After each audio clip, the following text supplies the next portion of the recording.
1 year ago, Allison Chantel was a senior at Syracuse University when an email landed in her box. It was Google granting her a chance to interview for a job at the Googleplex. Her heart went wild. This was a dream come true. So Allison, welcome first. We're glad to have you as an employee. I'm glad the interview didn't work out ultimately. Me too. Me too. But so tell us what happened. You're at Syracuse, you get this email, go. Yeah, they had a couple of marketing reps come in and speak to a bunch of the students. I was in the advertising Newhouse School there, so the marketing school and the Newhouse School got together and we listened to Google Talk. They said, here's what you should do to apply. You know, the interview process is rigorous. They did warn us.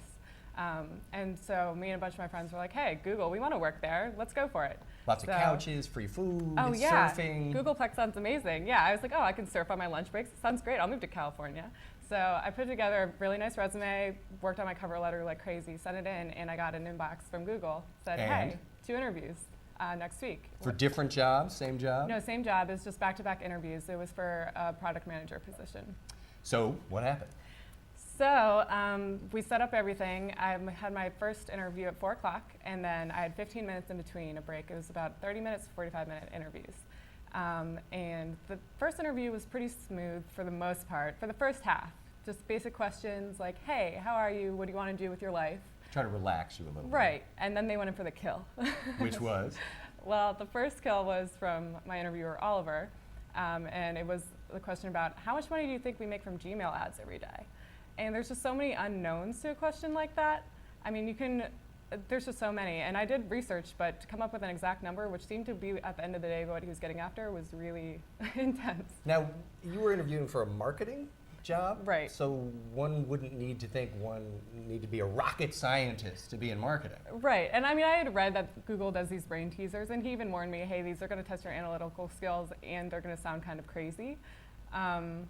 But yeah, you never really think. And was he just freakishly smart? I mean, radiating genius through the phone? Well, I think he was just as nervous as I was, and I could tell that he wasn't quite comfortable with the interview, just interviewing in general, because he had to ask questions like this. And actually, funny story, I met him a year later at the Mix conference, and I confronted him about it. And I said, hey, just how much money do you make from Gmail ads every day?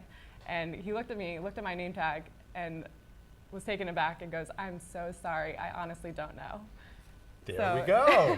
It made me feel a lot better, but it's really funny. And the second interview, now first of all, interesting that you would have 2 interviews for the same job back to back. Anyway, second one?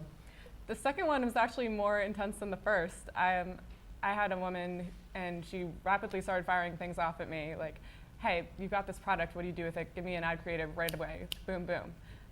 So I had to really think on my feet. And then math, I've always been a better writer than a mathematician. So once she started firing questions at me, I just sort of got frazzled, and that was that. Now, the amazing thing to me is that you and your friends knew about this Google hazing technique. Yeah, we did. So you actually prepared, and there was one question in particular that you prepared, which was? Well, there's the age-old question that Google seems to ask about, if you're placed in a blender and you've got 15 seconds before the blades start turning, what are you going to do? So my natural reaction would be to scream for help, but there's a bunch of different options you can choose. Such as? I know the answer. I know the answer. So here's what John Carney. Hello. Here's what we need. Here's what you do. You take off your pants. You take off your shirt. You tie them into a parachute. You press yourself against the wall, and when the blade starts spinning, throw it up. You will be projected out of the blender instantly. So next time you're doing a Google interview, you'll know what to say. That's funny, I was going to say that. If you ever throw granola into a blender, you'll see what happens. It pops right out. So, be the granola. Okay. Interesting. Anyway, Allison, it's a great recounting of this. I'm sure you have helped legions of college seniors who are going to go through this hellish process. So we thank you very much for sharing the story. Thanks, Henry.